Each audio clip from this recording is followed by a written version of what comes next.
Telescópio de número 126. Estamos juntos pela 100ª, 26ª vez.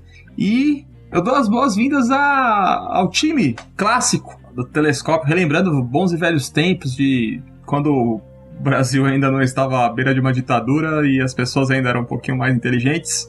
Lucas e Rodrigo que estão comigo aqui hoje. Tudo bem, rapaziada? Tudo bem, Lucas? Tudo certo. E aí, galera? E aí, Rodrigão? Hernani? Caramba, saudade de vocês, hein, meu? Hernani cada vez mais bonito. Obrigado. Recíproca verdadeira. Rodrigo, tudo bem? Não se faça de rogado. Você fica postando fotos do seu peitoral, de você assim, com detalhe no pescoço. É que se eu mostro, se eu tiro foto do peitoral, não sai a careca na foto, entendeu? Ah, cara de cringe. mas obrigado, boa noite pra todos. Muito bom estar aqui com o time original, né? Old school. Na verdade, a Deia, que tá vacilando, tá faltando hoje, então a gente tá de volta lá aos longínquos anos de 2016. Lembra? Saudades. Anos de YouTube. Saudades. Saudades desses anos em que as pessoas podiam ser ambidestras. Esquerda, direita. Isso não te pertence. Não tinha problema nenhum. Que direita e esquerda era só sinais de trânsito. E que o crente queria que você aceitasse Jesus e não o Bolsonaro. Exato. Isso aí. Se você consegue entrar na internet e não ter uma profunda sensação de angústia e desespero, ou você já enlouqueceu ou está usando a internet errado. Excesso de informação, disputa de narrativas, ódio, mentiras, opiniões e, no grupo da família, excesso de bom dia. A gente está exposto a um mundo hostil e violento na palma da mão, da hora que acorda à hora que vai dormir. Então, existe uma fórmula, um jeito de lidar com a nossa relação com as pessoas e com a internet que não nos leve à loucura? Como temos lidado com essas questões em tempos eleitorais e polarizados no trabalho, na família e na igreja? Talvez a pessoa desavisada que chegou aqui não saiba, mas temos aqui à mesa 2 conselheiros formados e reformados que com certeza lidam com essas questões de loucuragem na internet, tanto de dentro como usuários e pastores de suas comunidades, como também como conselheiros de gente que chega e fala: pastor, pelo amor de Deus, meu pai não aceita que eu vote no candidato diferente dele, eu não consigo mais sentar à mesa com a minha avó, porque ela acha que eu sou comunista, ou porque ele acha que eu sou maçom. E aí temos essas situações, né? E propomos hoje essa conversa interna, essa terapia em grupo, que a gente se suporte, se ajude e criar juntos aqui um pequeno manual de como sobreviver às redes sociais nesse meio tempo, nesse interim. Estamos vivendo agora entre turnos, estamos entre o primeiro e segundo turno das eleições de presidente de 2022 e governador também, para quem é de São Paulo, ou de outros estados que vai ter segundo turno para governador. E o episódio sai também nesse meio tempo, né? Então, estamos aí nessa situação. Rodrigo, que é o mentor intelectual dessa proposta de conversarmos sobre isso, dá o seu pontapé inicial aí, como é que você tem lidado, dá seu testemunho, como você tem lidado e como você tem aconselhado a galera que está vivendo nessa loucuragem. Na verdade, eu queria começar perguntando, mas já que manda ver, então, pergunta, que eu queria começar perguntando, pra gente fazer quase que uma roda de partilha aqui, celebrando a recuperação aqui da gente. Eu te escuto, porque você me vê. Porque todo esse cenário, de fato, é bem real, né? Tipo, das coisas, pais e filhos, né? Quase que já a manifestação profética do Apocalipse que Cristo fala, né? Pais virarão contra seus filhos, famílias estarão divididas, os escolhidos serão enganados, o anticristo vai estar solta. Tem muita coisa aí que dá pra gente viver o nosso apocalipse particular aqui, né? Mas a pergunta que eu quero fazer pra vocês é: vocês acreditam mesmo que o nosso post político pode convencer alguém a votar no nosso candidato? Eu não creio nisso de forma alguma. Inclusive, por conta desse movimento das redes sociais, de colocar cada um na sua bolha confortável. Esses dias, eu até, inclusive, tenho acompanhado a galera nas redes sociais e tudo mais. E tem uma pergunta que ficou o tempo inteiro na minha cabeça, ainda mais como pastor, que é: me posiciono publicamente ou não me posiciono publicamente? Essa pergunta ficou o tempo inteiro na minha cabeça. Eu decidi não me posicionar, e por uma razão muito específica. Eu acredito que o meu posicionamento não converteria nenhum tipo de mudança, nenhum tipo de, sei lá, de mente duvidosa, não no sentido dos extremos, tá? Não tô falando, por exemplo, sei lá, você converteu um voto de uma das pessoas que foram pouco votadas em Lula ou Bolsonaro e tal, isso não. Mas, por exemplo, uma pessoa vai votar em Lula, votar em Bolsonaro, vai votar em Bolsonaro, votar em Lula. Essa conversão eu acho que é, se não impossível, é quase impossível. Então a postagem é quase que um desabafo, um botar para fora, um deixar claro de que lado eu tô. Agora o convencimento ou a conversão, né? A gente, eu acho que foi o Rodrigo, não sei se foi o Rodrigo Fernandes, falou que antes a gente convidava as pessoas a crerem em Jesus, hoje a igreja convida as pessoas a crerem em Bolsonaro. Então a conversão do voto, eu acho isso quase impossível, se não impossível. E você, Nani? Não, acho que rola sim. Acho que rola. Acho que rola porque eu não sei qual seria a minha opinião e a minha formação se eu não tivesse no convívio de pessoas que de alguma forma se tornaram referência e que manifestam as suas opiniões, inclusive politicamente. Então, mas aí você já estava dentro do meio. Como assim? Você não foi para esse meio porque você viu um post e você falou: não, assim, é óbvio que se você você fomentou só a sua opinião, você deu respaldo para ela, conteúdo, entendeu? Mas não que você foi convencido, entendeu? Não, acho que de alguma forma eu sou convencido ou não sou convencido de diversas formas. Minhas opiniões, isso é bem interessante, porque, por exemplo, eu olhei posts meus nessas memórias do Facebook das eleições de 2014, por exemplo. As postagens que eu fiz na eleição da presidente Dilma, na reeleição da Dilma, né, 2014. Foi na reeleição da Dilma. E, com certeza, se eu republicasse aquelas, né, desse aquele retweet ou repostagem, algumas pessoas iam achar engraçado, porque eu critiquei bastante a eleição da Dilma, a reeleição da Dilma. Eu não fui acrítico à eleição da Dilma. E também não sou acrítico à eleição do Lula, por exemplo. Mas, enfim, eu acho que é um espaço de manifestação pública. O que eu acho é que a manifestação violenta, ela é menos efetiva do que uma argumentação lógica. Então, post de meme, post de piada, post de não sei o que lá, isso eu tenho absoluta certeza que só aumenta o muro, só aumenta o buraco. Agora, quando eu vejo uma postagem de alguém que de alguma forma argumenta, é óbvio, a gente tá falando de pessoas que ainda estão abertas ao diálogo. Tem uma parte que tá absolutamente avessa, que não consegue mais ouvir a outra parte, que só tá ali pra briga mesmo, e isso é normal. Mas acho que é válido sim. Não acho que todo mundo precisa se manifestar, acho que é um problema, mas acho problemático, por exemplo, que o Lucas, que é um cara, né, usando só você como exemplo, porque você falou agora que decidiu não se posicionar, enfim. Não posso julgar o Lucas porque ele é responsável por uma comunidade, por exemplo, por um grupo de pessoas que ele pastoreia. Eu não sou responsável por ninguém. A minha opinião com certeza tem menos validade, ou menos importância, ou menos peso do que o Lucas, que as pessoas o chamam de meu pastor. Ninguém me chama de pastor. Então eu não tenho autoridade espiritual e eclesiástica sobre ninguém. A minha opinião vale tanto quanto nada. Mas acho, por exemplo, que a opinião do Lucas, que é uma pessoa cuja qual eu respeito a opinião como alguém sensato, poderia me ajudar a formar uma opinião que eu julgasse sensata. Entendeu? Não tô falando que eu tô julgando o Lucas errado pela decisão que ele tomou. Acho que ele tem mais subsídio para tomar essa decisão do que eu posso falar para ele que ele tá errado ou tá certo. E é um risco, sempre é um risco, né? É muito fácil pro pastorzão consagrado que não vai fazer cócega nele chegar lá e ficar falando a opinião dele, né? Muito fácil. Caio Fábio quer se dane se ele perde 100 mil seguidores quando ele dá a opinião dele. Pro Lucas perder 100 mil seguidores dos que ele tem, sobra quantos? Menos 98.800.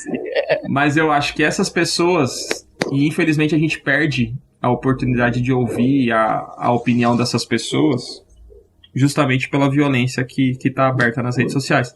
Mas também, eu não sei se foi um de vocês que já me falou, que assim, eu acho que foi até o Rodrigo, assim, que você não pastoreia a internet, né? Você pastoreia pessoas que se chegam em você e falam, pastor, o que você acha em relação a isso? Aí você vai e fala pra ela.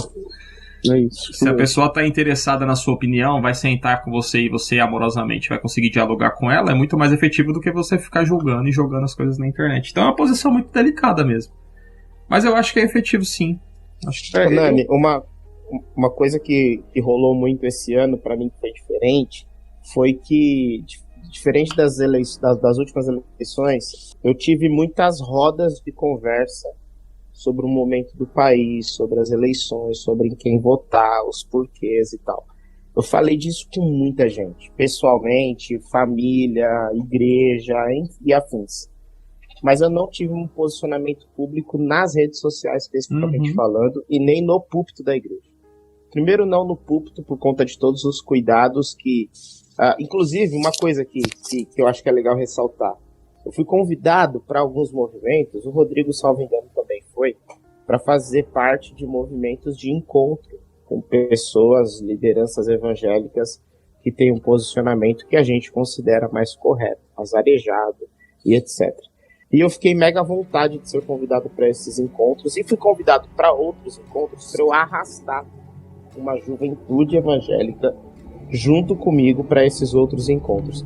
Para esses eu já não fiquei tão confortável, porque enquanto cidadão eu fico extremamente confortável de ter a minha consciência política, de definir qual é o meu caminho e inclusive de orientar pessoas do caminho que eu acho que faz sentido, que não faz e tudo mais.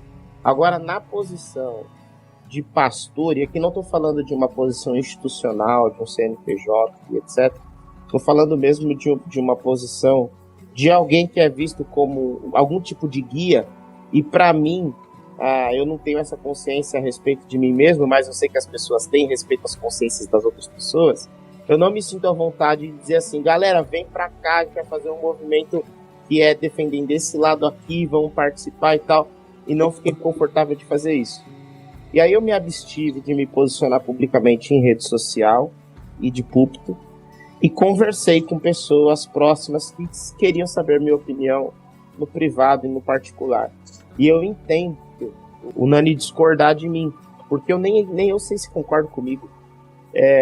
Acontece muito comigo essa crise de discordância com a minha concordância.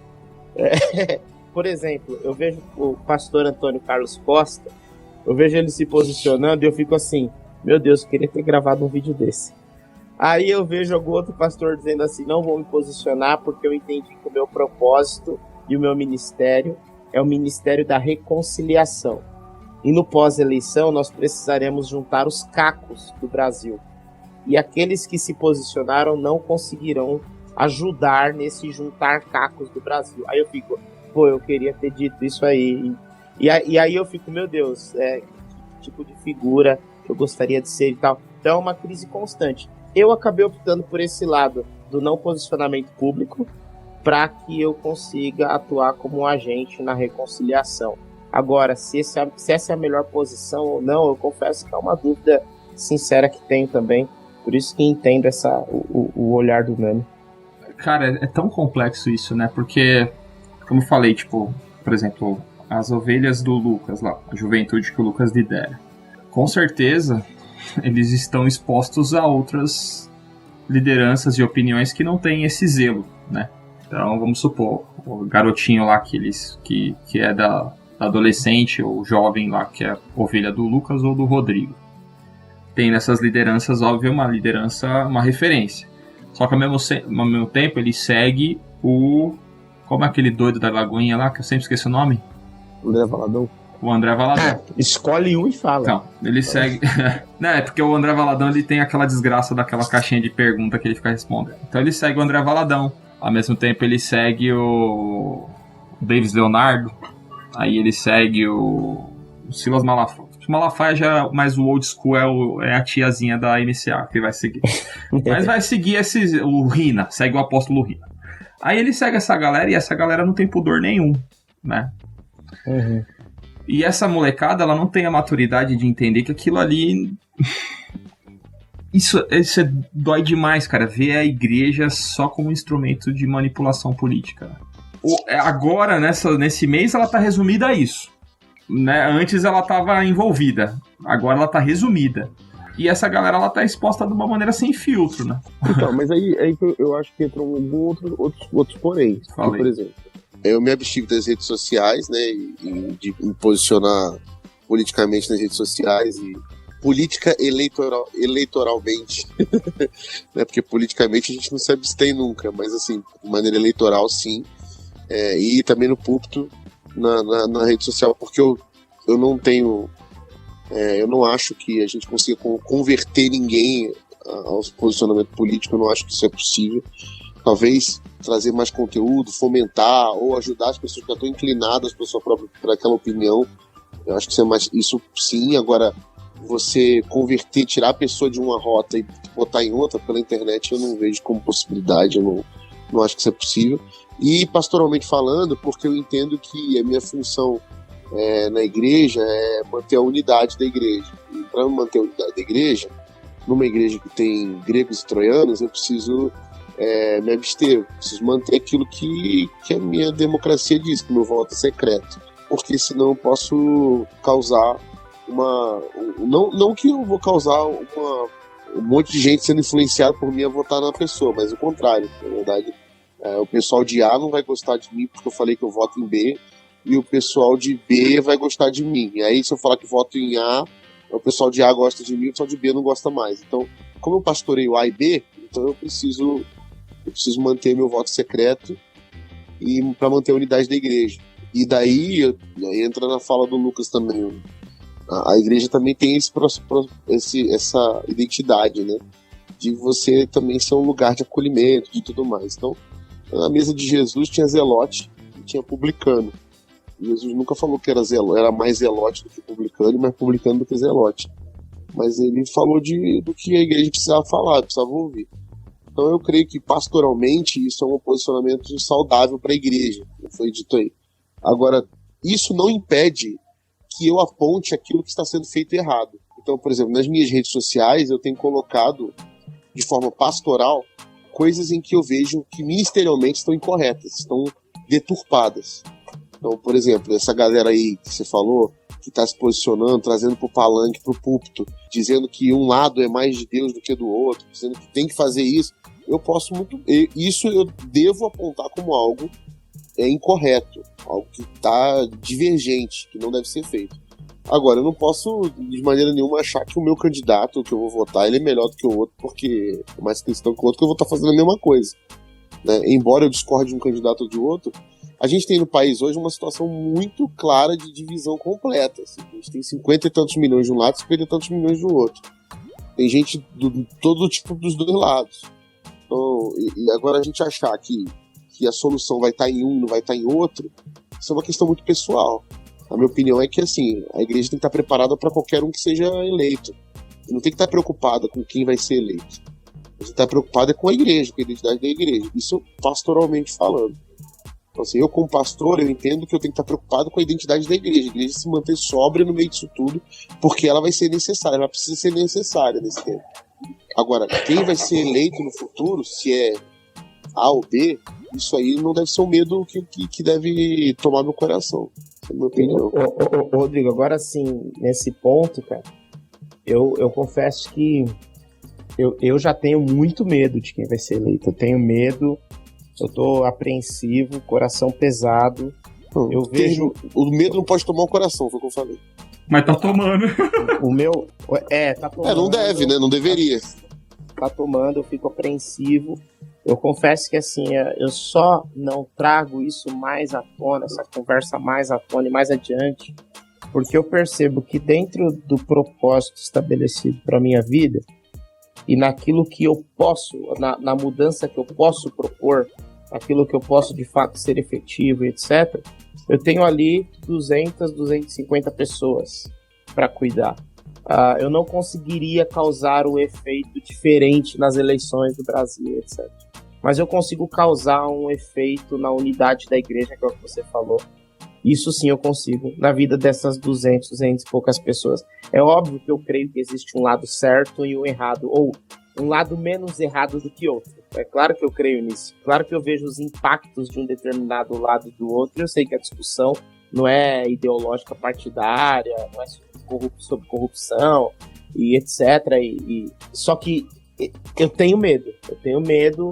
Eu olho, por exemplo, para um adolescente da minha igreja sendo xenofóbico no Facebook ou no Instagram, e vendo que aquele menino é um menino doce, gente fina, que eu frequento a casa, moleque 10, eu falo, Jesus, quando foi que esse adolescente doce, amoroso, presente, se transformou em xenofóbico? Quando foi que essa senhora de 75 anos, e tudo que ela fazia era fazer uma feijoada no almoço do domingo para ajudar a levantar dinheiro para comprar cestas básicas para entregar para os pobres, começou a dizer que pobre tem mais é que morrer? Quando foi que essa senhora virou esse tipo de gente? E a gente sabe quando foi, e a gente sabe por que foi. E dá medo que isso se perpetue por mais 4 anos, que isso continue por mais 4 anos. Você acha que eu só não acho... Trocar candidato vai mudar isso, você acha? Eu acho. Não. Eu acho. Eu não acho que não. Eu acho. Eu não acho que muda, não. Eu acho. Eu acho que essa liberdade para ser odioso, ela existe por alguns porquês. E um deles é o exemplo do nosso presidente. Então, um deles é o exemplo do nosso presidente. Tudo bem que isso aconteceu. O péssimo exemplo do nosso presidente. Não, tudo bem que isso aconteceu. Tá? Isso gerou e isso causou, isso já é mais provado, né? A gente tem hoje muito mais grupos Exato. higienistas, né? Do que a gente tinha antes. Tudo bem. Exato. Agora, que isso vai mudar porque eu tirei um presidente e coloquei outro. Não, eu não acredito o que eu acho assim, ontem a gente ouviu lá, a gente estava comentando antes da gravação sobre a participação da René lá no Podpax. Vai estar linkada aí para quem quiser ouvir. E aí ele falou lá que ele é contra o bolsonarismo, mas as pessoas são bolsonaristas e ele não é contra as pessoas, ele é contra a ideia. Tirar o Bolsonaro não vai acabar com o bolsonarismo. Exatamente. Tirar o presidente não vai acabar com o bolsonarismo. Como aparentemente o Hitler ter morrido não acabou com o nazismo, né? Eles estavam talvez dentro da igreja ali participando de maneira velada, continuar, porque a gente continua numa sociedade com tantos preconceitos e violências que agora elas são chanceladas e autorizadas pelo maior chefe do Estado. Mudando o chefe do Estado, talvez a gente amenize os efeitos, mas as causas elas vão continuar sendo tratadas dentro da igreja, porque esse menino que foi xenofóbico, ele precisa ser tratado também dentro da igreja, dentro, né, do pastoreio. E aí que eu acho que é o problema de resumir os nossos relacionamentos à argumentação de rede social. Porque se o menino é pastoreado pelo Lucas e ele tá sendo xenofóbico, o Lucas não vai poder achar que é pastoreio, entrar na rede social dele e falar dele. Você é um nazista também, é um molequinho, filhotinho de satanás, né? Porque daí... E ele se assustou, porque eu liguei pra ele na hora. Aí falou, oi pastor, o que foi? Falei, eu vi um post seu, quero conversar com você, te dar uma orientação e tal. Então, assim, o que a gente vai lidar a partir do fenômeno do bolsonarismo, que um dia foi o malufismo, por exemplo, que antes tinha um slogan que era o rouba mais faz. Então, antes, por exemplo, pro partido do Maluf, a corrupção não era um problema. E hoje parece que a corrupção é o tema central da vida pública do Brasil. Então, vai votar num corrupto, como se algum deles fosse uma santidade, né? Mas de alguma forma isso, infelizmente, o que eu acho que é uma das coisas até mais preocupantes dessa eleição, e que o fenômeno evangélico acaba trazendo isso à tona, é de que a igreja está no centro da discussão. Né? Ela é o vértice, ela é o eixo da disputa. E aí que mora o perigo, entendeu? Aí esse é o meu medo. Não, porque assim, eu ia perguntar isso pro Lucas, qual era o medo dele, mas aí acho que ele já falou, né? Mas assim, o meu medo, por exemplo... Não só esse. Eu tenho um monte de medos. Não, mas o meu medo real não é que o político X vai entrar. Eu já tive esse medo. Hoje eu não tenho mais esse medo. Eu acho que assim, é um medo que vem, óbvio, porque eu não concordo. Eu acho que, de fato, tem ali um discurso que eu não apoio e tudo mais, mas eu também não apoio o outro lado. Eu acho que o discurso do outro lado também é muito ruim, entendeu? Eu não tenho nenhum um pouco de alegria em ver que a gente está dividido por esses dois lados.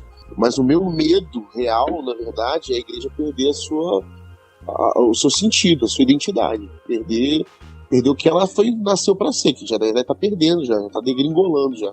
E esse meu esforço pastoral de lutar por isso, de resistir a isso, é que me toma a agenda, entendeu? Que me leva para o púlpito, que me leva para a pastoralidade, de conversar. E qual que é a função, então, da igreja? A gente precisa ser sempre um contraponto. A gente sempre precisa ter uma postura profética. Assim, por exemplo, você falou do Antônio Carlos Costa. O Antônio Carlos Costa, ele abriu mão da comunidade local para poder assumir a sua posição profética. Assumir um lado de oposição a qualquer outro governo. Só que ele é oposição sempre. Ele fala isso, a identidade dele é o que? Eu sou oposição sempre. A igreja, na verdade, devia ser essa oposição sempre. Devia ter um Antônio Carlos é um Megazord, entendeu? A igreja do Power Rangers. A igreja tem que ser essa oposição sempre, é uma contracultura. Pra quê? Se ver livre de associações com qualquer candidato, por quê? Pra gente poder ser livre para denunciar e apontar os problemas sociais, corrupção que está acontecendo na nossa cidade. Mas você não acha que você E tratar desses problemas, cuidar como uma acolhida, como uma família, como alguém como uma instituição hoje, né, mas como um lugar, né, como uma casa que acolhe e que de maneira profética sinaliza um reino de justiça, de bondade, entendeu? Sim, e eu acho mas daí você colocou em pé de equiparação as duas candidaturas, mas você não acha que uma delas é muito mais perigosa do que a outra nesse sentido? Eu acho que uma delas é mais perigosa porque ela ameaça a igreja, a identidade da igreja. Então elas não estão em pé de equiparação. Não estou dizendo que elas estão em pé de equiparação, estou dizendo que para mim o medo não está no fato explícito de um ou outro. Mas se um representa mais risco do que o outro, não é mais prudente temer um do que o outro? Não, então, mas a ideia é justamente pensar assim, se o outro não for também, vai ter um problema dentro da igreja, entendeu? Eu tô falando, dos dois jeitos a gente tá lascado. Porque a gente tá dizendo que tá enviesando, inclusive, o discurso. Quem tá de esquerda acha que a direita também agora é do mal. Quem tá de direita também acha que a esquerda é do mal, entendeu? As pessoas estão jogando pros dois lados agora. Esse maniqueísmo tá virando pros dois lados. Eu acho que não, viu, velho? Eu não consigo colocar nessa balança e achar que tá equilibrado, não. Cara, eu tenho dificuldade. Mas eu tô falando assim, eu sou, como eu falei, eu sou um Zé Ninguém, né? Vocês que são pastores aí, que vocês estão na comunidade. Mas eu de verdade, cara, sinceramente, eu não consigo achar de forma alguma que essa balança tá equilibrada, mano.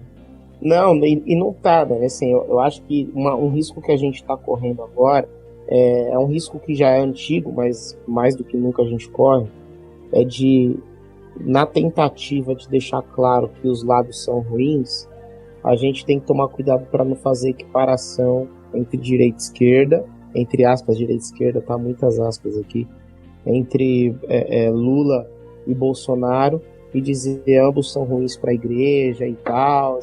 A gente tem que tomar bastante cuidado para não dar a entender que estamos fazendo uma equiparação como se fosse tudo a mesma coisa. A gente precisa separar duas coisas que são importantes. A primeira é pensar igreja e o segundo é pensar Brasil. O que eu acho que o Rodrigo está dizendo é o seguinte: para a igreja, se o A ou se o B for eleito, muda pouca coisa, considerando que o B de Bolsonaro tem um impacto maior na identidade da igreja. Uhum. Eu acho que é isso. Agora, pensando em Brasil, aí muda muita coisa. Acho que é pensando em igreja, unidade da igreja, etc. O Rodrigo está dizendo que muda pouca coisa. Porque eu comecei por aí também, né? Comecei falando sobre a minha posição pastoral. Agora, assim, é inegável que o Brasil hoje tem essa mina de ouro que descobriram do bolsonarismo com a igreja, né, com os evangélicos, que agora isso se tornou uma caricatura, né? Botar um satanista falando que vai votar no Lula tipo assim, dizer que assim, não vamos não vamos votar no Lula então porque um satanista votou nele. Não faz sentido nenhum, entendeu? Vamos votar no diabo porque a igreja vota nele. Mas isso que eu tô falando. Virou um ponto tão ridículo esse ponto. Por quê? Porque descobriram a mina de ouro dos evangélicos. É simples, qualquer fake news que você chama que tem a ver com moral, a galera vai cair. Então eu vou fazer isso. Eu vou jogar. O meu marketing vai todo jogar em cima dele. Então, assim, em termos de Brasil, é óbvio. Agora, em termos da igreja, a gente tem, na minha ótica, entendeu? Agora, eu tava lendo um texto do Robson Cavalcante, que ele reafirmava que a igreja precisa ser a consciência crítica do Estado. E aí ele falava a respeito do papel profético da igreja, né? A igreja como consciência crítica do Estado, que pode apoiar em alguns momentos, mas não ser apoiada e beneficiada, mas apoiar e ser a consciência crítica. E aí quando eu li o texto dele, eu me lembrei de uma coisa, que ao longo da tradição judaica, na Bíblia Sagrada, existiu sempre a figura do sacerdote. E o sacerdote, ele era sacerdote, mas ao mesmo tempo era profeta, e ele era também o juiz. Você vê, por exemplo, Samuel é um sacerdote, ele é um profeta, ele é um juiz, ele é tudo. E aí quebra essa figura, né, de governante, que é o rei, e o sacerdote, que é um outro cara. E aí tem um determinado momento da escritura que a figura do sacerdote vai se tornando uma figura de um sujeito meio vendido. Porque o sacerdote, ele começa a gostar de ficar perto do rei, começa a gostar de comer do banquete do rei, começa a gostar de conviver no palácio. E o sacerdote, ele começa a não gostar de falar contra o rei, obviamente. Porque ele vai gostando daquilo que o rei lhe dá. E aí é a hora que surge a figura do sacerdote, como uma figura daquele sujeito que não tá nem aí para o que o rei vai dar, que não se senta na mesa do rei, que inclusive vai ser assassinado pelo rei, mas ele vai botar o dedo na cara do rei e vai dizer o que Deus pensa da situação do país. E aí quando o Robson Cavalcante chama a igreja de consciência crítica do Estado, eu penso na igreja com essa consciência profética, com esse olhar profético. Uma igreja que não está tentando se beneficiar a partir do poder político, mas ela está tentando de fato dizer assim, olha, nós estamos aqui, enquanto nós estivermos aqui, nós cobraremos algumas coisas. Foi o que eu falei.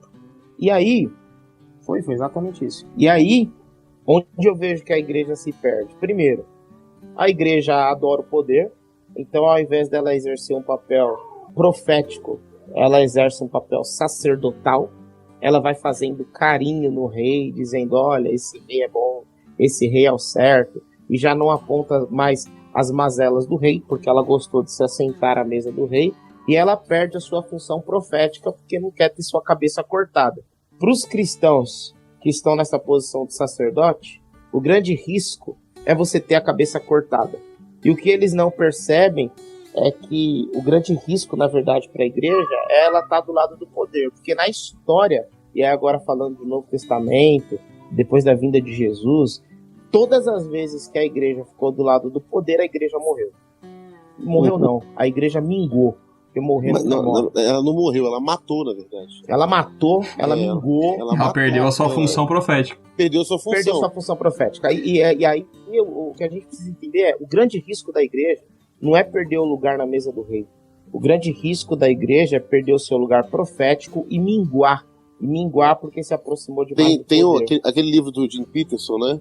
O Eclipse da Graça. Ele fala isso, né? E ele conta justamente esse movimento que quando os discípulos... quando a igreja vira oficial do império, quando Constantino se converte, e aí ele vai falar uma coisa interessante, que é quando a igreja deixa de ser luz do mundo, ela lança o mundo nas trevas. Foi o que aconteceu logo depois, na Era das Trevas, no medieval, né, que é chamada Dark Age, né. Esse é o processo, porque quando a igreja é luz do mundo, ela tem essa função também curativo, nutritivo, profético, soteriológico, então, libertário. Então, tudo isso. Existe uma crise de identidade da própria igreja. Sim. Então, porque assim, eu concordo com isso que vocês estão falando, com o que o Lucas está falando. Acho que a igreja tem que ser oposição ao Estado sempre. Sempre, independente que seja no governo. O que eu acho que é muito ruim nessa atual conjuntura nossa é que, assim, beleza. A igreja hoje, evangélica, ela representa 30 milhões de votos, vamos supor, né? Alguma denominação, 10 milhões de votos. Teve denominação aqui que nessa eleição e na outra elegeu, só o voto da igreja elegeu 6 deputados, né? Ela vale muito. E aí quando o Estado chegou, sentou e falou assim, eu quero vocês comigo, o que vocês querem? A pauta que a igreja levantou não tem absolutamente nada a ver com o que deveria ser a pauta da igreja, porque ter representatividade política é direito de qualquer instituição civil, né? A igreja faz parte, né, de qualquer grupo civil que se organize, tem o direito, um sindicato tem o direito de defender o direito do sindicato, né, os trabalhadores, tá? E a igreja entrou nesse balaio, mas quando chegaram e chamaram a igreja, ela falou assim, então a gente quer que vocês tenham um programa que beneficie as pessoas sem terra, né? A gente quer que haja uma justiça agrária, ou a gente quer que as pessoas tenham acesso à previdência, né? As viúvas e os órfãos têm que ter o suporte do Estado, e a gente, como organização civil, a gente quer cobrar isso porque essa é a nossa pauta. A pauta que a igreja levantou como importante para ela não tem relação nenhuma com o evangelho. A igreja hoje ela está preocupada com você é contra o aborto. Por exemplo, a igreja não é contra o divórcio, por exemplo. A igreja até acha legal, estimula, porque, enfim, né? A pauta da igreja é vocês não podem aceitar ideologia de gênero, seja lá o que a igreja entenda como ideologia de gênero, mas ela não pode ser. Então essa aqui é a pauta grossa da igreja.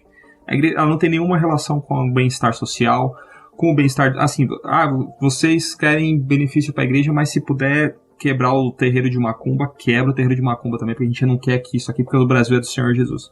Então, a polarização que está colocada entre esquerda e direita, bem simplificada, só um lado abraçou uma pauta disposta a violentar todas as outras possibilidades de existência. Então, é só o bolsonarismo que abraça a pauta evangélica, que abraça o evangélico no governo, com a possibilidade de comer na mão dessa galera. E aí, tanto faz o que você faça com as outras coisas, com as suas outras pautas. Você pode, por exemplo, tirar o dinheiro da educação, ter um corte e colocar em risco a educação de milhões e milhões de pessoas. Tudo bem. Desde que você fale em rede nacional que você não vai permitir a legalização do aborto como se isso fosse atribuição do presidente, né? Só um lado usa isso de maneira tão prostituída e clara. A Marina Silva é o maior expoente, ou quem teve, né, para mim, um dos grandes nomes do evangelicalismo brasileiro, a pessoa que deveria ser escutada para representar os evangélicos. Ela foi absolutamente rechaçada na outra eleição, ela foi humilhada, ela foi violentada, assim, politicamente destruída, porque no plano de governo dela tinha propostas para a população LGBT. E o governo do PT, o marqueteiro do PT, à época que agora era do Ciro, agora não lembro o nome do desgraça, usou isso como assim, vocês estão evangélicos, mas a Marina defende os gays. E aí a Marina teve quantos mil votos? Nada. Então a preocupação não é se ter uma pessoa evangélica, é se essa pauta está sendo levantada. Mas a pauta da igreja não deveria ser essa. Então é um problema pastoral porque aparentemente a massa evangélica não está preocupada com uma pauta evangélica, ela está preocupada com uma pauta moral, simplesmente resumido a isso, e ela aceita o que for falado relacionado a essa pauta. Não é de hoje, Nani, e a gente sabe disso, a gente cresceu em igreja, a gente sabe disso. Não é de hoje que os evangélicos se importam mais com a moral do que qualquer outra coisa. Inclusive, para boa parte das igrejas, viver para Deus ou seguir a Deus tem um cunho estritamente moral e tem a cartilha de regras, etc. O que acontece é que se apossaram disso e usaram isso como uma estratégia para alcançar o voto dos evangélicos, mas uma coisa que eu tenho visto é mais do que alcançar o voto dos evangélicos, é alcançar os votos de um Brasil que é conservador. Não só os evangélicos, né? Mas um Brasil que é extremamente conservador. E mirando, claro, especialmente nos evangélicos. O que eu acho muito triste disso é que, por exemplo, quando a gente estava falando da igreja como uma consciência crítica do Estado aqui, que eu acho triste disso é que quando a gente olha os profetas bíblicos que falavam contra o rei, eles geralmente falavam contra duas coisas, em especial, né? Várias coisas, mas em especial duas. A primeira delas é a idolatria, onde eles mais batiam, e a segunda delas era a questão econômica. A questão do pobre, do órfão, da viúva, da fome, dos desassistidos. A igreja escolheu não olhar para isso, escolheu olhar para as liberdades individuais, de quem é que o sujeito, com quem o sujeito está querendo se casar, quais são os direitos que ele vai ter, porque nós somos um país cristão, etc. E aí eu concordo com você que nesse sentido a gente tem que falar. Eu tenho que falar, eu enquanto pastor preciso falar sobre isso com a minha igreja. Agora, eu não acredito que nesse momento eu serei ouvido e acolhido da forma que preciso ser. E até nisso os profetas eram bons, de escolha, de entender o momento de falar cada coisa. E, por exemplo, nesse tempo, a igreja precisa sim ouvir uma profecia. Em especial, uma profecia sobre idolatria e sobre unidade. E vai chegar em breve o tempo de falar sobre outras coisas, quando a poeira baixar um pouco. Eu acho, inclusive, até que a gente perdeu a oportunidade de falar disso antes. Eu acho que eu perdi a oportunidade, por exemplo, de falar disso antes. Mas agora são temas que não serão ouvidos. Inclusive, vão dizer que a gente está fazendo palanque para A ou para B. É muito difícil, cara, é muito difícil. Porque além de dizer algo, além de falar com consistência, com sabedoria e etc., a gente precisa tentar entender o que é que ouvirão, não só o que eu direi. Comunicação não é só a arte daquilo que eu digo, mas do que os outros ouvem também. E eu acho que nesse tempo, aquilo que sai da minha boca contra a pauta moralista, por exemplo, vai ser rechaçado, não entra no coração, não penetra. Então, mano, mas será que eu entendo essa preocupação, de verdade. De verdade, e vocês não precisam falar em público o que eu já falei pra vocês no particular. Eu me solidarizo de verdade. Eu não sei o que é pelo que vocês passam quando vocês estão na posição que vocês estão de pastor. Só um asterisco. Pastor, que nós não somos os pastores titulares. Titular da comunidade. Isso porque eu não sei se é mais ou pior. Não sei o que é, se é mais ou menos grave, mas é grave. Dependendo do pastor, né, Lucas? A gente tem a prerrogativa de ser submisso a isso, né? Então... Né? Mas assim, não é uma preocupação também que tem que ir até certo ponto? E aí, assim, eu tô pensando nos exemplos que você deu dos profetas. Ao mesmo tempo que eu me solidarizo com vocês, foi porque vocês foram chamados, todo mundo, né? Dentro da sua posição de sacerdote, dentro, né, das comunidades, como pastor do seu irmão, né? Mas vocês têm uma posição de liderança.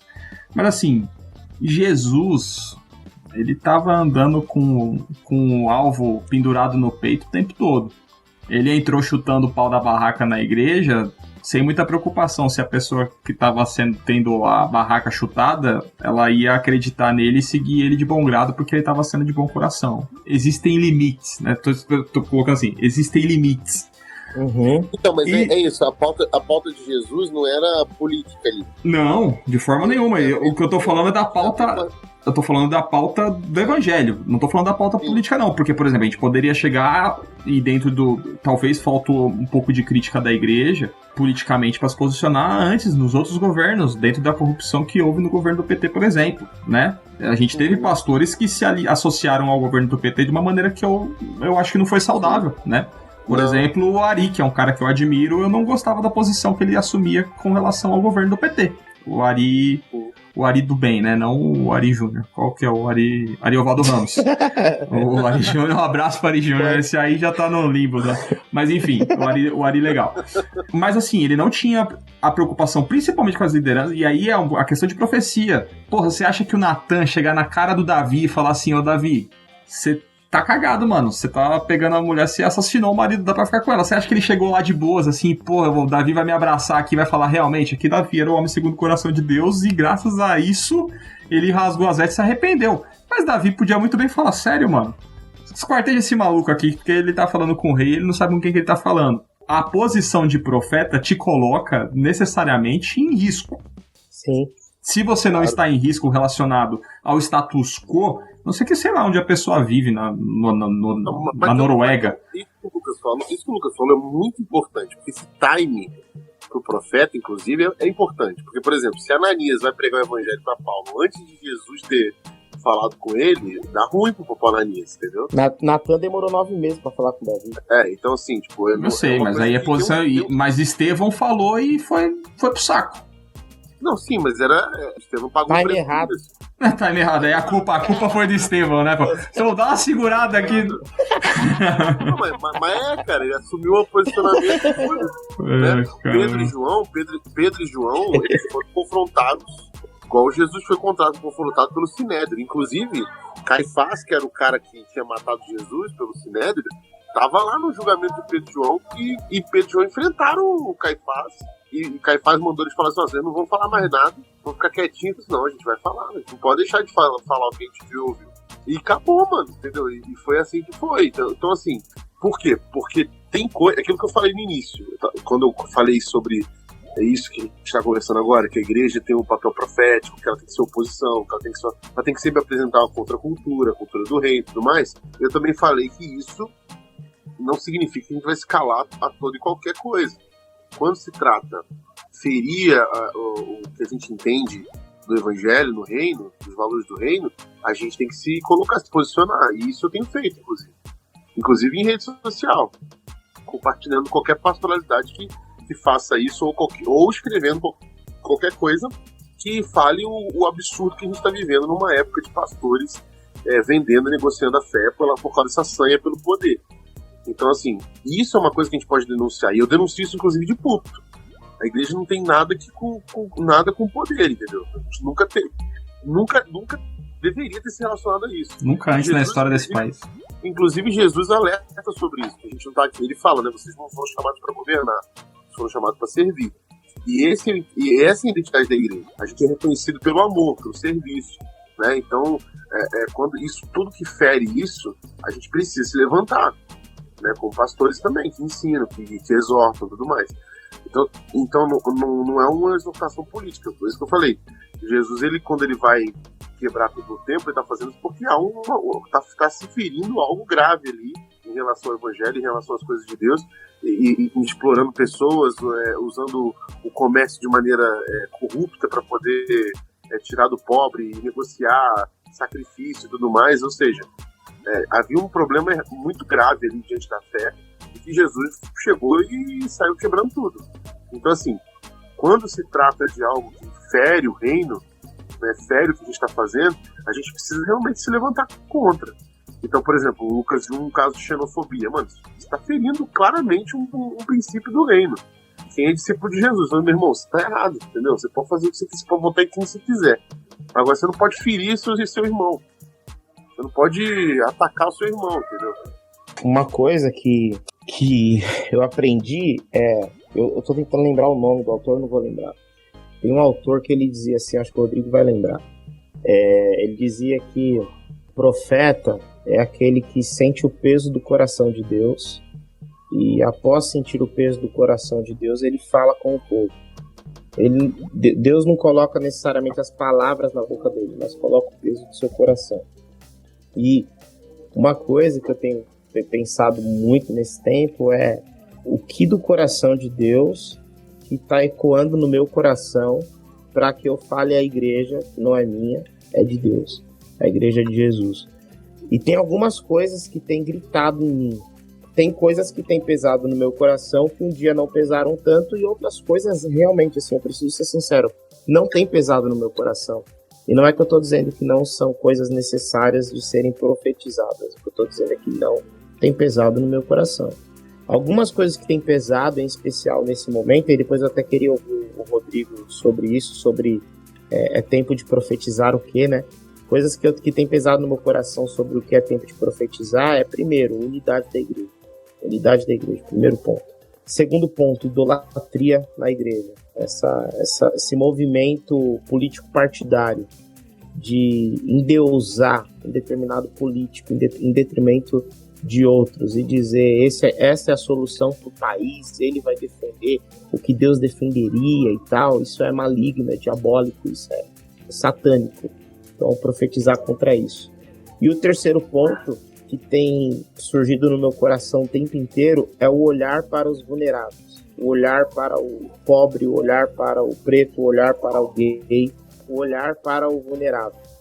Eu tive uma experiência, vou tentar contar rapidinho, que eu nunca tinha vivido. Assim, essas discussões identitárias têm me feito pensar, refletir, rever minha história, uma série de coisas, né? E a Rafa também. A Rafa passou pela transição capilar e tal, e ela coloca branco agora, a galera dá risada da cara dela. Ela sofreu uma questão de racismo muito pontual, e aí a gente começou a fazer um caminho de revisitar a nossa história e tal. Eu sou meio branquinho, mas eu sou mais branco de toda uma família de pretos. O meu bisavô, a minha bisavó são filhos de escravos, enfim. E aí eu comecei a revisitar a minha história. E aí eu fui viajar para um lugar, lá no Paraná, numa cidade do interior do Paraná, e aí o lugar que eu tava, tudo remetia a situações relacionadas à escravidão, assim, tipo, tudo era muito branco, né? Tudo era muito branco, gente muito rica, aí de uma geração, depois a outra, e algumas questões de quadros e tal, e todas as pessoas que serviam a gente no hotel eram pessoas pretas, e enfim. E aí dentro dessas discussões que a gente estava tendo, eu e a Rafa, discussões identitárias, essa descoberta da família, etc., eu descobri que um dos caras que estavam lá era uma terceira geração de uma família que viveu em Minas Gerais, numa cidade que a minha bisavó viveu. E esse sujeito era um bisneto de donos de fazendas. E eu, um bisneto de escrava. E aí eu fiquei bisneto, tataraneto, não lembro a quantidade de gerações. E aí me caiu uma ficha de que talvez eu estivesse assentado à mesa com um tataraneto de um sujeito que pode ter sido o senhor da minha avó. E óbvio que o cara não tinha sobrenome, nada disso, só me ocorreu porque ele era de Minas, minha avó de Minas, ele dono de fazendas, minha avó escrava, tal, e tudo isso veio na minha mente.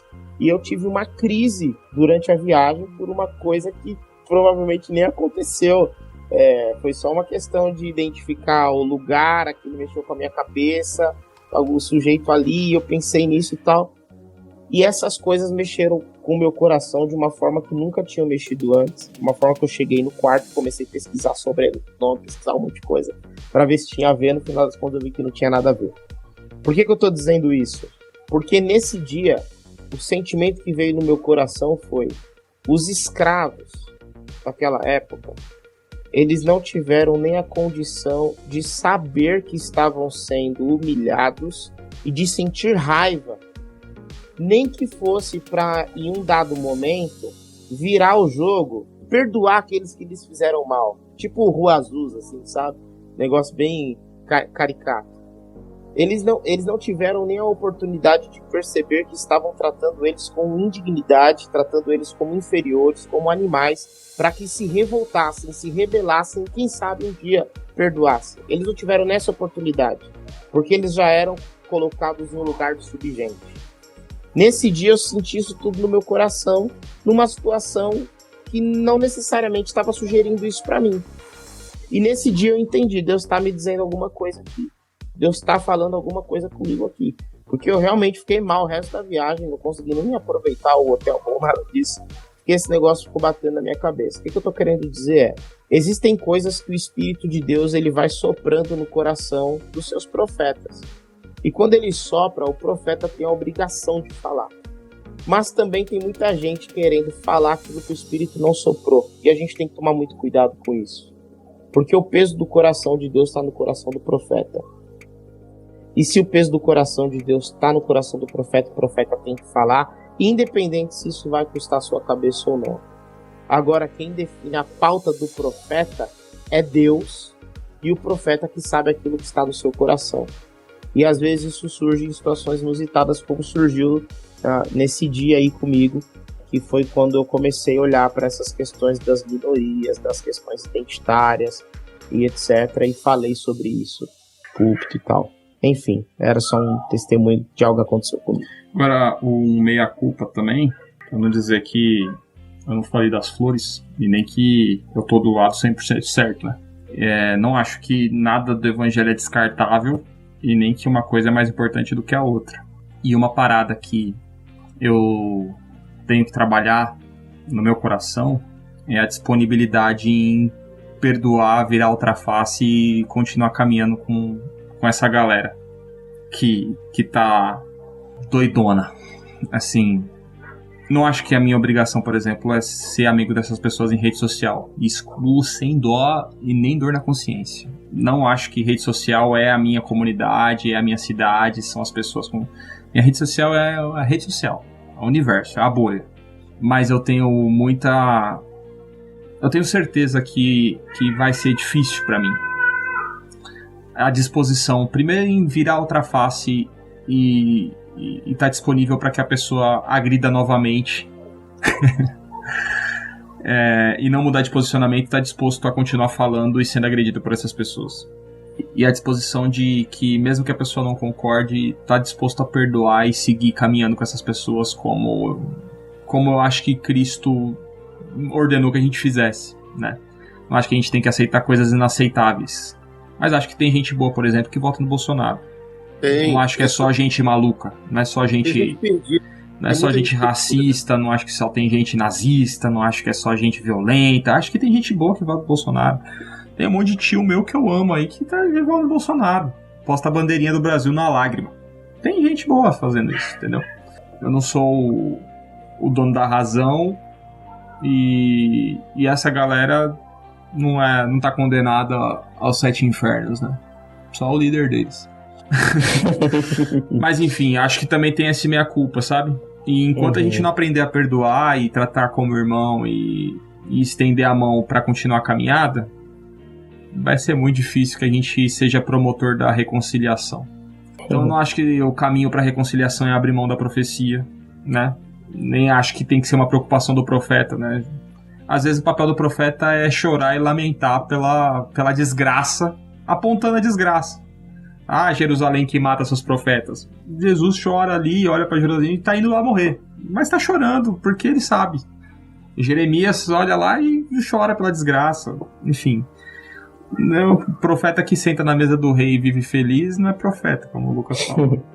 Então, mas eu acho que vai ter esse momento, assim. E se a igreja tem que estar disposta a aceitar, porque infelizmente a gente perdeu esse limite, né?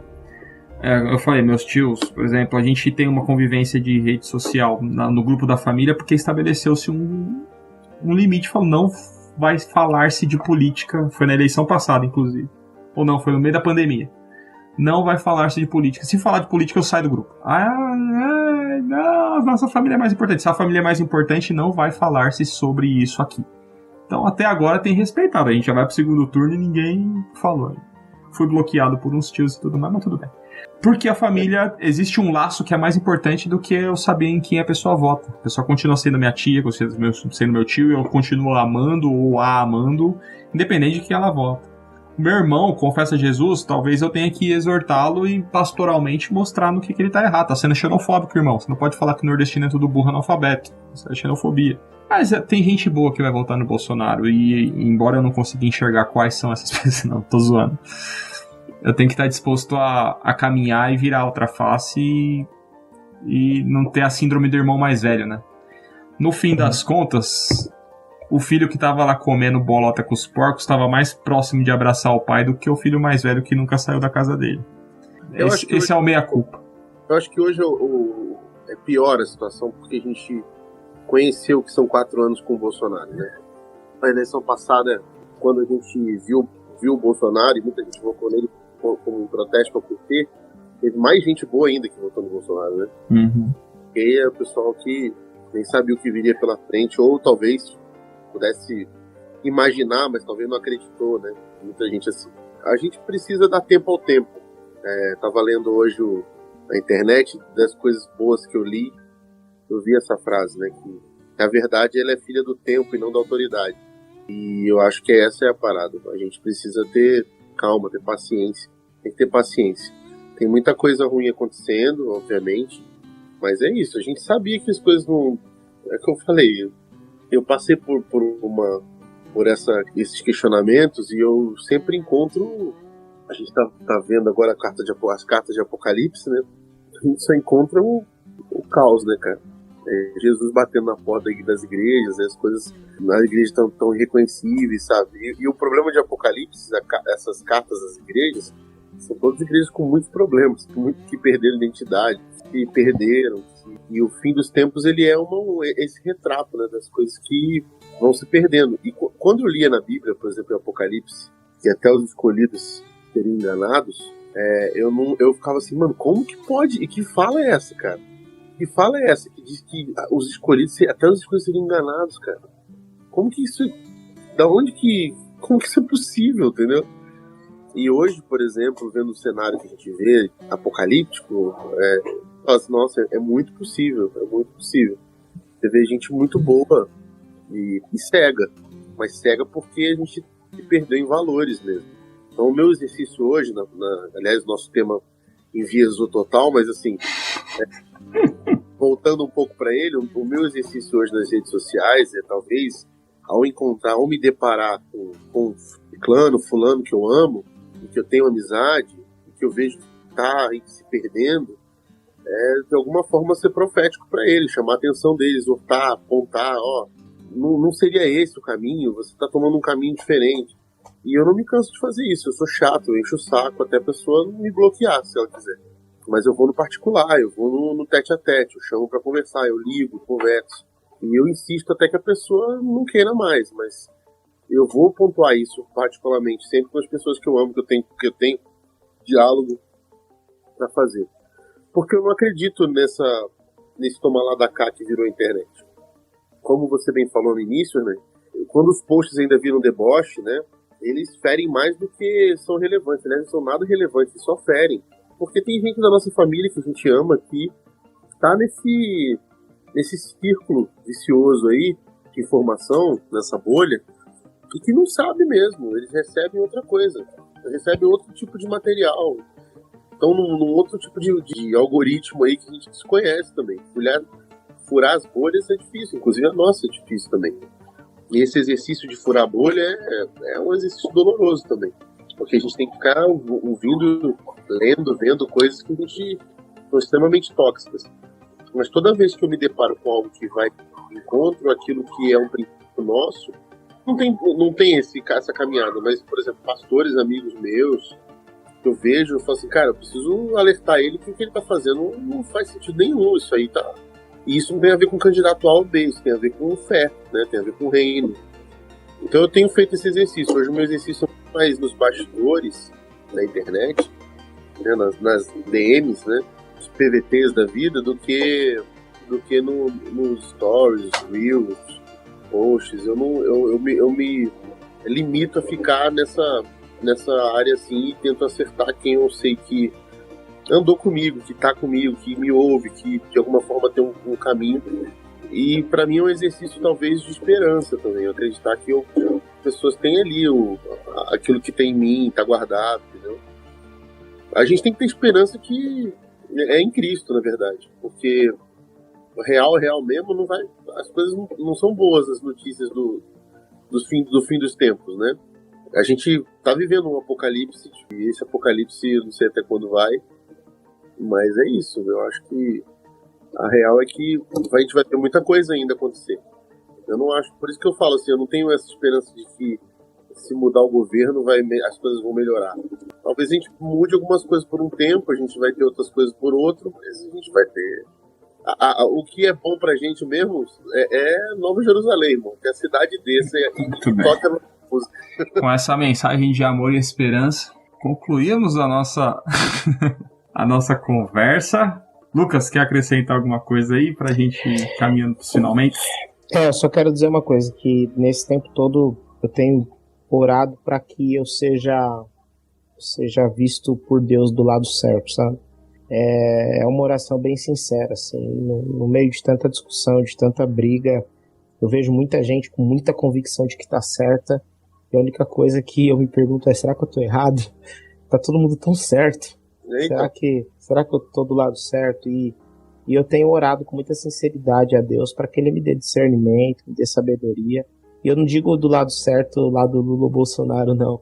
Eu digo do lado certo de falar na hora certa, de calar na hora certa, de ligar para o adolescente que está apostando na hora certa, de não ligar também na hora certa. Eu quero muito ser encontrado por Deus do lado certo desse tempo que a gente tem vivido. E eu acho que é uma oração que a gente pode fazer junto, sabe? Então, só compartilhar isso com a galera. Rodrigo de Andrade Quintão. A verdade é que eu tenho poucas respostas. Tenho muito mais perguntas do que respostas para esse tempo. E também tá tiro no escuro, como quem busca alguma luz aqui pra gente se apegar e se agarrar, né? E confesso que rola impotência também, né? Quando eu fiz a pergunta para vocês, assim, eu acho que dá, porque eu sou um cara muito baseado em argumentos, né? Minha personalidade gosta de argumentar. E quando eu vejo uma realidade que argumento nenhum vai resolver nenhuma situação, eu fico assim, cara, ou eu tomo uma postura de tentar resgatar baseado nisso, porque eu sei que não adianta, cara. A gente não tem uma resposta para isso. A gente tem um país dividido. São 50 e tantos milhões de um lado, 50 e tantos milhões do outro. Entendeu? É muito doido isso que a gente está vivendo. Entendeu? E quem for que ganhar, a gente vai ter muito trabalho como igreja. Agora, voltando à pastoralidade, né, Lucas? A gente vai ter muito trabalho quando voltar. E isso foi uma das minhas maiores tristezas em 2018. Porque quando terminou, em 2018, não tinha igreja pronta para receber ninguém, porque estava todo mundo contaminado. Em 2018 eu confesso que eu briguei com família, briguei com todo mundo. Esse ano eu não briguei, consegui, mas em 2018 eu briguei. Não, eu fiquei muito triste em 2018, porque quando a igreja era para ser esse lugar, ela não foi. Hoje a minha luta é assim, gente, a gente precisa se manter sóbrio nisso aí. Amém, é isso aí. Eu discordo. Eu espero que essa igreja esteja aberta para me receber, porque eu não consigo aceitar e concordar com um absurdo desse. Mas, muito bem, por isso estamos aqui, né? Pra conversar com ele. Quando eu perdi alguma coisa, ele não quer concordar. Eu não concordo com essa simetria aí, eu acho errado. De verdade, eu gosto de ler o Hernani nas redes sociais, porque o Nani é um ponto de equilíbrio importante pra mim. De desequilíbrio. Às vezes eu tô muito zen, aí o Nani bota a lenha e fala, nossa, é verdade, tem que se mexer, meu. Mas eu não... Eu de verdade não entendi o que você discorda, né? Eu não acho, eu já falei, eu não concordo com essa simetria, não acho que a posição da igreja tá aberta pra todo tipo de coisa que... Pra todo tipo de pessoa, sim. Mas não para todo tipo de ideia e de ser esse lugar em que todas as ideias vão viver harmoniosamente, como na revista dos Testemunhos de Jeová. Não vai ser e não é esse lugar a igreja. E eu acho que a igreja tem que estar disposta ao embate, mas não ao embate político, ao embate do evangelho, né? Então é um lugar de denúncia, é um lugar de profecia, é um lugar... E eu não consigo enxergar essa simetria que você enxerga mais, como eu falei, eu não sou pastor, eu não tô nessa posição. As pessoas são mais importantes do que as ideias, as pessoas são mais importantes do que os políticos, as pessoas precisam ser amadas e tudo mais. Mas eu acho, eu não consigo, dependente de quem ganhar, vai continuar tudo muito ruim. Não acho que existe esse equilíbrio, como eu já falei antes, enfim. Mas eu te entendo. Mas não é sobre equilíbrio de ideias, é sobre o evangelho que eu tô falando. Uhum. Vai pra todo jeito, pra mim continua ruim. Não tem... As pessoas vão continuar nas igrejas, as pessoas vão continuar precisando de tratamento, vão continuar precisando de gente pra acolhê-las. A depressão não vai embora porque vai um candidato A ou B. Não acho. A mentira não vai, o orgulho não vai. Mas eu não acho que o cenário é equilibrado. Só isso. Mas como assim? Como você falou, independente de quem ganhar, eu não acho que é independente, mas... Não, eu não acho que vai ter um cenário equilibrado, tá?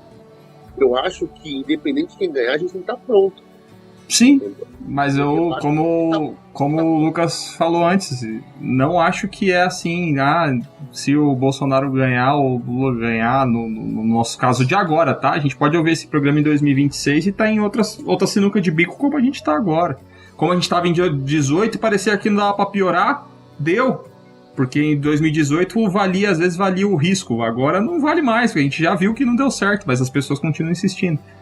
Enfim, irmão, me ama do jeito que eu sou. Só não consigo concordar. Mas eu sou o alvo aí do seu ministério de graça e redenção e reconciliação. O papo foi muito bom, gostei bastante. Embora talvez a gente não tenha criado guia e manual nenhum. E tenha terminado mais confuso do que começou.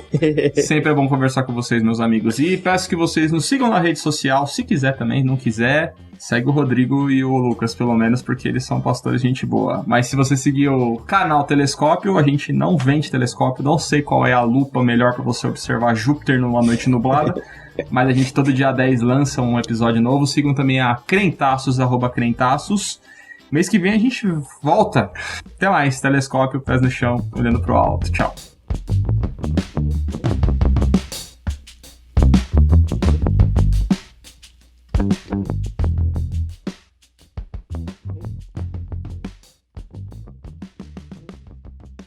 Mamãe!